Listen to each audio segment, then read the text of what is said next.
আর মনে রাখবেন, আপনি যদি জিনা করেন, আপনি যদি জিনাখোর হন, নারী হন কিংবা পুরুষ হন, আপনি যদি জিনা করে থাকেন, তাহলে আপনি এই আশাটা অন্তত পক্ষে কইরেন না আমারে আল্লাহ হয়তোবা একেবারে সলিড একটা মেয়ে আমাকে মিলাই দিছে।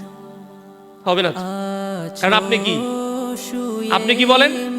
জিনাখোর, আপনি জিনা করেছেন, তো আপনার জন্য এমন একটাই রেডি রাখবেন, এমন একটাই রেডি রাখবেন। তবে পার্থক্য কি? যদি আপনি ফিরে আসেন, তাহলে আপনাকে ওই রকম নসিবওয়ালা একটা মহিলা আপনাকে মিলায় দেবে, যে মেয়েটা আল্লাহর প্রতি খুব অনুতপ্ত, আল্লাহর প্রতি খুব লজ্জিত, যাই করছে না করছে আল্লাহ তাআলা এমন একটা মেয়ে আপনাকে আল্লাহ তাআলা মিলায় দিবে। মনে রাখবেন, মানুষ এক সময় দেখতে দেখতে বিরক্ত হয়ে যায়। আপনি কতটা উলঙ্গ নারী দেখবেন, আপনি কতটা বেহায়া নারী দেখবেন, এক সময় নারী দেখতে দেখতে দেখতে দেখতে আপনার চোখ বিরক্ত হয়ে যাবে। এক সময় আপনার দিলও আর পারবে না, আপনার যৌবন শক্তিও আর পারবে না। একদিন ঠিকই কিন্তু আপনি পিছনে চলে আসবেন। হ্যাঁ, মনে রাখবেন, যদি তাওবা না করেন, যদি এর থেকে ফিরে না আসেন, এমনও হতে পারে এই রাত আপনার জন্য শেষ রাত হবে, এই রাত আপনার জন্য জীবনের সমাপ্তি রাত হবে।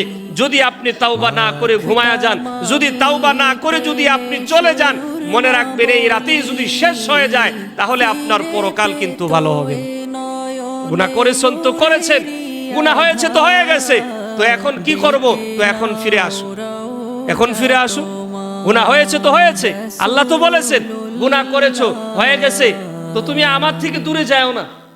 প্রথমেই তো বললাম, আমার থেকে দূরে যাও না। আমার থেকে এত বড় রব, এত বড় রহমান, এত বড় গফুর আর কাউকে পাবা না। এজন্য ভুল হয়েছে, গুনাহ করেছি, জিনা করেছি তো হয়ে গেছে, তো আল্লাহর কাছে মাফ চাওয়া, আল্লাহর কাছে লজ্জিত হওয়া, আল্লাহর কাছে অনুতপ্ত হওয়া, আল্লাহ এটা খুব বেশি পছন্দ করে, খুব বেশি পছন্দ করে।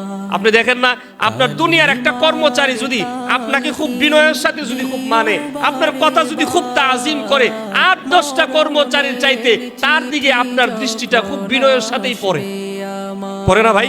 পড়ে। আর যদি আপনার 8-10টা কর্মচারী আছে, প্রত্যেকটাই যদি আপনার সাথে রুরু আচরণ করে, বলেন আপনার কাছে কি সবগুলাকে ভালো লাগবে? ভালো লাগবে না। আল্লাহ বলেন, কেউ যদি বিনয়ের সাথে আমার কাছে ফিরে আসে, আমি রব আল্লাহ তারে মাফ না কইরা ফিরাইয়া দিতে পারি না। এজন্য যা হয়েছে তো হয়েছে, আল্লাহর কাছে মাফ চাওয়া, আল্লাহর কাছে তাওবা করা, আল্লাহ তাআলা আমাদেরকে মাফ করে দিবেন ইনশাআল্লাহ।